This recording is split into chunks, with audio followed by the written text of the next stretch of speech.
Hello and welcome to SKB shots. Domestic క్రికెట్కి సంబంధించి రెండు విషయాలు మాట్లాడడం ఈ వీడియోలో. ఒకటి, Hanuma Viharis move to Tripura Andhra cricket association నుంచి. రెండోది, బుచ్చిబాబు టోర్నమెంట్ అని ఒకటి జరుగుతుంది, రెడ్ బాల్ టోర్నమెంట్. అది హైదరాబాద్ హర్యానాని బీట్ చేసి ఫైనల్స్కి వెళ్ళింది. ఈ రెండు విషయాలు మాట్లాడుకుందాం. విహారీ వెళ్ళడానికి కారణాలు ఏంటి, హైదరాబాద్ పర్ఫామ్ చేస్తుంది, కొత్త కోచ్ ఎవరు, ఏంటి పరిస్థితి, వాటన్నిటి గురించి కూడా మాట్లాడుకుందాం. Let's get start.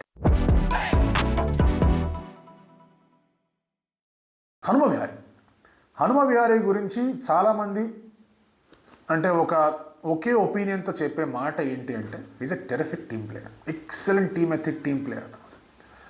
APL 2 seasons నేను కవర్ చేశాను, సీజన్ 2 అండ్ సీజన్ 4 మనం కూడా వెళ్ళొచ్చా వైజాగ్కి. రకరకాల కెపాసిటీ గల ఆఫీషియల్స్తో, ప్లేయర్స్తో, వాళ్ళతో ఇంటరాక్ట్ అవుతూ వచ్చా. స్టాఫ్ దగ్గర నుంచి, క్యూరేటర్ దగ్గర నుంచి, ఆ తర్వాత ఎక్స్ క్రికెటర్స్ దగ్గర నుంచి, కొంత అసోసియేషన్ పెద్దవాళ్ళ దగ్గర నుంచి, కొంతమంది ప్లేయర్ల దగ్గర నుంచి, వీళ్ళందరి దగ్గర నుంచి కూడా మాట్లాడి కనుక్కునేది ఏంటి అంటే కనుక, Hanuma Vihari is always looked at with respect. In fact opposition captains కూడా చాలా రెస్పెక్ట్ఫుల్గా అతని గురించి మాట్లాడతారు. ఆంధ్రాకి అతను వచ్చిన తర్వాత, అతను బాధ్యతలు స్వీకరించిన తర్వాత నాకౌట్ టోర్నమెంట్స్కి అన్ని ఫార్మాట్లను తీసుకెళ్ళాడు. ట్రాఫీ గెలవలేదు, దట్స్ డిఫరెంట్ స్టోరీ. అన్ని టోర్నమెంట్లకు తీసుకెళ్ళాడు. కన్సిస్టెంట్ పర్ఫార్మర్గా ఆంధ్ర అనేది వెళ్ళింది. లాస్ట్ ముందే ఏం గొడవ జరిగిందో అందరికీ తెలుసు. ఫలానా ప్లేయర్ కొంచెం మాట్లాడడం, హనుమ విహారీని క్యాప్టెన్సీ నుంచి తప్పించేయడం, ఆ సీజన్ అయిపోయిన తర్వాత హనుమ విహారీ బయటపడడం, దుమారం లేచిపోవడం, మితిమీరిన రాజకీయాలు ఇప్పుడు ఉంటాయి, అప్పుడు ఉంటాయి, ఎప్పుడు ఉంటాయి. మితిమీరి శృతి మించి ఉన్నాయంటే కనుక టీం సరిగా ఉండదు. మించుమించు అక్కడ అలాంటిదే జరిగింది. బట్ అగైన్ లాస్ట్ ఇయర్ ఆడాడు, ఈ was not the captain. Shaik రషీద్ని క్యాప్టెన్ చేశారు. 4 మ్యాచ్లు ఓడిపోయిన తర్వాత హనుమ విహారీకి మళ్ళీ క్యాప్టెన్సీ బాధ్యత అప్పగిస్తే గెలిచారు. రెలిగేషన్ నుంచి తప్పించుకొని మామూలుగానే ఉన్నారు ఇంకా.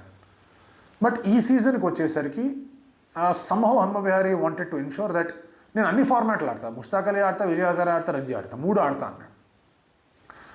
సెలెక్టర్స్ చెప్పిన మాట ఏంటి అంటే కనుక, లేదు నువ్వు రెడ్ బాల్ క్రికెట్కే పరిమితం అవ్వు అని చెప్పారు. సో నేను మళ్ళీ వైట్ బాల్ కూడా ఆడతా అంటే, ఏపీఎల్ ఆడు, ఏపీఎల్ కూడా వన్ ఆఫ్ ది పారామీటర్స్గా చూస్తూ ఉన్నాం మనం, నువ్వు బాగా ఆడితే కనుక బాగుంటుందని ఏపీఎల్ ఆడాడు. And in fact one of the co owners అన్నం సతీష్ ప్రభాకరన్, క్యాపిటల్ అమరావతి రాయల్స్, నేను చెప్పాడు మా స్ట్రైట్ అవి మా ఫస్ట్ చాయిస్ విహారీ అన్నాడు. ఆప్షన్ టేబుల్ మీద కూర్చోబెట్టుకున్నాం, మేము ప్లేయర్ల మీద తెచ్చుకున్నాం, అద్భుతంగా ఆడారు, చాలా బాగా ఆడారు. ఫైనల్స్ ఓడిపోయారు అన్ఫార్చునేట్లీ, చాలా బాగా ఆడారు. Viharis leadership spin point, player of the series అతనే, బౌలింగ్లో వికెట్లు, రన్లు అసలు అదరగొట్టాడు. బట్ అయిపోయిన వెంటనే ఈ యొక్క మూవ్ అనేది వచ్చింది, త్రిపురకి వెళ్తున్నాను.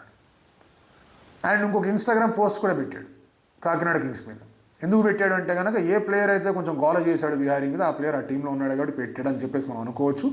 But there is still much more ఏమో తెలియదు. మనం ఏం చెప్పినా కూడా అతను వచ్చి దాని గురించి నేను పెట్టలేదు అనేయచ్చు. సో దాని గురించి మనం మాట్లాడుకున్నాడు అని మంచిది. బట్ త్రిపుర మూవ్ ఎందుకు వచ్చిందంటే, అన్ని ఫార్మాట్లు ఆడదాం అనుకుంటున్నాడు. అండ్ అతని ఎక్స్పీరియన్స్కి, అతను ఇండియాకి ఆడి వచ్చాడు, ఒక రంజీ ట్రోఫీ టీమ్కి క్యాప్టెన్గా ఉన్నాడు. ఇన్ఫ్యాక్ట్ అతను హైదరాబాద్కు ఉండి ఆడుతున్నప్పుడు is one of the best players of seam bowling అనే ఒక ప్రశంస అందుకున్నాడు. మధ్యలో అటు వెళ్ళాడు, ఇటు వచ్చాడు, అవన్నీ జరిగినా కూడా బికాస్ ఆఫ్ దాట్ అతను ఇండియన్ టీం కూడా వచ్చాడు. ఆ తర్వాత ఒక సీమింగ్ ట్రాక్ మీద ఆంధ్రాకి ఆడుతున్నప్పుడు డబుల్ సెంచరీ కొట్టాడు. సో ఇలా ఉన్నాయి హనుమ విహారీ కెరియర్లో. సో అలాంటిది he wants that respect, he wants that home ఏమో అని ఫీల్ అయ్యాడు. అన్ని ఫార్మాట్లు ఆడదాం అనుకుంటున్నాడు. అతనికి క్యాప్టెన్సీ ఇచ్చినా ఇవ్వకపోయినా he wanted to be A team player. అతని ఎక్స్పీరియన్స్ అంతా ఉపయోగించి ఆడదాం అనుకుంటున్నాడు. అండ్ ఇది జరుగుతూ వచ్చింది. చాలామంది నార్త్ ఈస్ట్కి వెళ్ళి ఆడిన సందర్భాలు ఉన్నాయి. త్రిపురకి వెళ్ళి ఆడిన వాళ్ళు ఉన్నారు, మణిపూర్కి వెళ్ళి ఆడిన వాళ్ళు ఉన్నారు, ఇలా ఉన్నారు, లేరని అన్నట్లు. బట్ ఈ డెసిషన్ అనేది ఇంత బాగా రెస్పెక్ట్ వస్తున్నప్పుడు, మీకు అసోసియేషన్ పెద్దల దగ్గర నుంచి, మీ ఏపీఎల్ ఓనర్ల దగ్గర నుంచి, మీ కరెంట్ ప్లేయర్ల దగ్గర నుంచి ఇంత వస్తున్నప్పుడు ఈ మూవ్ ఎందుకు అనే డౌట్ వస్తుంది. కరుణాలాగా అతను కూడా ఏమైనా చేద్దాం అనుకుంటున్నాడా? కర్ణాటక నుంచి విదర్భ వెళ్ళాడు, బాగా ఇండియన్ క్రికెట్ టీంకి వచ్చాడు, అతను మళ్ళీ కర్ణాటకకి వెళ్ళాడు. But I don't think Vihari is అయింది ఇండియన్ క్రికెట్ స్పాట్. ఏమో తెలియదు. ఎందుకంటే అతను ఒక మ్యాచ్ మధ్యలో కూడా ఏదో ఒక ట్విట్టర్లో ట్వీట్ అడిగినప్పుడు, first priority is always winning the Ranji trophy అన్నాడు. సో ప్రాబ్లీ అతని aim is to win the Ranji trophy. ఏదో ఒక రూపంలో ఒక ట్రాఫీ అనేది అతను కావాలనుకుంటున్నాడా? ఆ ఆలోచనలకి త్రిపుర ఏమన్నా సరైన రీతిలో అతనికి స్వాగతం పలుకుతుందా? విత్ ఈ అన్ని ఫార్మాట్లు ఆడగలిగే ఒక ఇది. అన్ని ఫార్మాట్లు ఆడడానికి వెనకాల చాలానే ఉన్నాయి, ఒక ఆలోచనలు కనిపిస్తూ ఉంటే మనం డీకోడ్ చేయలేము. ఎందుకంటే అతని మనసులో ఏం జరుగుతుందో మనం చెప్పలేము. ప్రాబ్లీ అన్ని ఫార్మాట్లు ఆడుతున్నానంటే కనుక opportunities out side India open అవుతాయి. అండ్ ఇంకేమన్నా కూడా ఛాన్సెస్ రావచ్చేమో, ఒక ఫ్రెష్ అవుట్లుక్ రావచ్చేమో స్పోర్ట్ మీద. అందుకే అలాంటివి ఏమైనా చేస్తున్నాడేమో అనేది చూడాలి.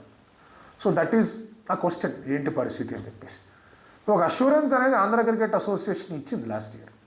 బట్ సమ్హౌ అన్ని ఫార్మాట్లు ఆడాలి, ఆ తర్వాత ఇంకొంచెం ఏదో పెట్టుకున్నాడు దట్ ఈ ఒక గోల్ని క్రాక్ చేయాలని, అందుకే అటు వెళ్తున్నాడేమో అనిపించింది. అతని కెరియర్లో చాలానే షిఫ్ట్స్ కనిపించాయి. అండ్ చాలాసార్లు అతను పాండిచేరి వెళ్తాడనో మధ్యప్రదేశ్ వెళ్తాడనో ఇలాంటి న్యూస్లు కూడా వచ్చాయి. బట్ అవన్నీ కూడా నిజం అవ్వలేదు. త్రిపుర మాత్రం నిజమైంది, వెళ్తున్నాడు, ఆడుతున్నాడు. Will see how things go with him. ఎందుకంటే ఆ నార్త్ ఈస్ట్ నుంచి చాలా బాగా ఆడి పైకి రావడం అనేది చాలా చాలా కష్టం.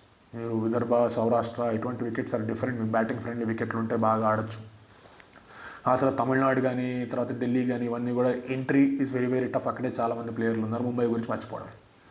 సో ఇలాంటి పరిస్థితుల్లో మరి ఎటువంటి కాల్ తీసుకుంటాడు, ఎందుకు ఈ కాల్ తీసుకున్నాడు, ఆ కాల్ ఎలా పరిణమిస్తుంది అనేది మనం వెయిట్ చేసి చూడాలి. Second thing is the Buchibabu tournament. Buchibabu tournament is one of the oldest tournaments. Telugu అతని పేరు మీద పెట్టారు బుచ్చిబాబు టోర్నమెంట్ అని చెప్పేసి. ఈ టోర్నమెంట్ ముందు ఒక ఫార్మాట్లో ఉండేది. ఆ తర్వాత ఏం చేశారంటే first innings 90 overs, second innings 45 overs 3-డే టోర్నమెంట్గా పెట్టారు. అలాగే కంటిన్యూ చేస్తే ఇప్పుడు నాకౌట్స్ ఏం చేశారంటే ఫస్ట్ ఇన్నింగ్స్ సెకండ్ ఇన్నింగ్స్ 2 90 4-డే టోర్నమెంట్ చేశారు. అన్ని టీంలు ఆడతాయి. ఒకటే క్వశ్చన్ మార్క్ ఏంటంటే సాలిడ్ టీమ్స్ దిగవు. ఎందుకంటే టూ మచ్ ఆఫ్ క్రికెట్ అయిపోయింది. ఒకనొక దశల్లో అయితే అందరూ ఆడేవాడు. కృష్ణమాచారి, శ్రీకాంత్ జనరేషన్ గురించి మనం మాట్లాడుకుంటే కనుక జరుగుతుంది, వీళ్ళందరూ ఈ టోర్నమెంట్లో ఆడుతూనే ఉండేవాళ్ళు ఫ్రీగా ఉన్నారంటే. అంత క్రికెట్ ఉండేది కాదు. బట్ ఇప్పుడు ఏమైంది, ఈ బుచ్చిబాబు టోర్నమెంట్ అంతా కూడా మళ్ళీ ఫామ్లోకి రావడానికి, రిథంలోకి రావడానికి వాడుకునేవాళ్ళు. ఎందుకంటే ఇక్కడి నుంచి సీజన్ అంతా స్టార్ట్ అవుతుంది. బుచ్చిబాబు స్టార్ట్ అవుతుంది, దాన్ని యువర్ సైద్ ముష్తాక్ అలీ, విజయ్ హజారే ఇవన్నీ కూడా మెల్లమెల్ల ఒకదాని తర్వాత ఒకటి వస్తూనే ఉంటాయి. దులీప్ ట్రోఫీ వస్తుంది, ఇప్పుడు అదే షెడ్యూల్ ప్రకారంగా జరుగుతుంది. సో ఇలా రకరకాలుగా అన్నీ కూడా వస్తూ ఉంటాయి. ఈ టోర్నమెంట్లో ఇప్పుడున్న ఎక్సెసివ్ క్రికెట్ వల్ల చాలామంది ఇంటర్నేషనల్ క్రికెటర్స్ కానీ ఒక స్థాయికి వచ్చిన క్రికెటర్లు కానీ ఆడట్లేదు. బట్ కొన్ని టీమ్స్ దీన్ని అవకాశంగా తీసుకుంటూ ఉంటాయి. అండ్ కొంతమంది బడ్డింగ్ యంగ్స్టర్స్ బయటకు వచ్చే అవకాశాలు కనిపిస్తూ ఉంటాయి. అండ్ అందులో నితిన్ సాయ్ అని చెప్పేసి ఒక హైదరాబాద్కి చెందిన అద్భుతమైన ప్రాస్పెక్ట్. అతని గురించి శ్రీధర్ గారే చెప్పారు, ఒక 2-3 ఏళ్ల క్రితం చెప్పారు, మంచి ప్రాస్పెక్ట్ అవుతాడు ఇతను అని చెప్పేసి శ్రీధర్ చెప్పారు. అండ్ అతనే హర్యానా మీద అద్భుతమైన రీతిలో బౌలింగ్ చేసి వికెట్ తీసి అక్కడ విజయం అనేది వచ్చింది. చాలామంది బ్యాటర్స్ అద్భుతమైన రీతిలో కాంట్రిబ్యూట్ చేశారు, గౌడ్ కానీ, ఆ తర్వాత ముందు మ్యాచ్లో మనం మాట్లాడుకుంటే కనుక త్యాగరాజన్ కానీ వీళ్ళందరూ కూడా అద్భుతమైన రీతిలో కాంట్రిబ్యూట్ చేస్తూ వచ్చారు. అండ్ ఫైనల్స్కి వెళ్ళారు.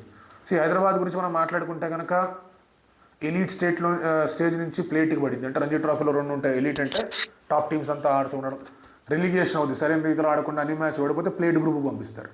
ఆ ప్లేట్ గ్రూప్లో గెలిచారు హైదరాబాద్. గెలిచారు కాబట్టి మళ్ళీ ఎలీట్ గ్రూప్కి వచ్చారు. ఇప్పుడు ఇక్కడ ఈ ట్రోఫీ కూడా వచ్చింది అంటే కనుక హైదరాబాద్ క్రికెట్కి మళ్ళీ కొంచెం పాజిటివ్ సైన్స్ వస్తాయి. రకరకాల నానా దరిద్రాలు జరిగిపోతూ ఉన్నాయి అసోసియేషన్లో. మనం న్యూస్లో చూస్తూ ఉన్నాం. అతను అరెస్ట్ చేయడను, ఇతను బయటకు వచ్చాడను, అతను స్కామ్ చేశాడు, ఇతని స్కామ్ 10-15 ఏళ్ళగా అదే కనిపిస్తూనే ఉంటుంది. ఈ క్రికెటింగ్ న్యూస్ గివ్స్ హ్యాపీనెస్ చాలామందికి, చాలా రకాలుగా. అండ్ ఇది అన్ని విధాలుగా కూడా ఒక రంజీ ట్రోఫీ టీంకి లేదా మిగతా వచ్చే టోర్నమెంట్స్ అన్నిటికీ కూడా సన్నద్ధం చేస్తుంది హైదరాబాద్ క్రికెట్ అసోసియేషన్ని. యంగ్ ప్లేయర్స్ ఎవరైతే ఉన్నారో వాళ్ళందరికీ కూడా చాలా చాలా ఉపయోగపడుతుంది. అండ్ ఈ విషయంలో అందరినీ మెచ్చుకోవాలి. మరి ముఖ్యంగా మన మిత్రుడు ద్వారకా రవితేజ, అతను కొత్తగా కోచ్గా నియమితులయ్యారు హైదరాబాద్ క్రికెట్ అసోసియేషన్కి. అతని ఫస్ట్ అసైన్మెంట్ ఇదే. అండ్ వెళ్ళిన వెంటనే ఫైనల్స్ దాకా తీసుకొచ్చారు. So wishing Hyderabad cricket team, Ravi Teja and all the other players all the very best. అలాగే విహారీకి కూడా ఆల్ ది వెరీ బెస్ట్.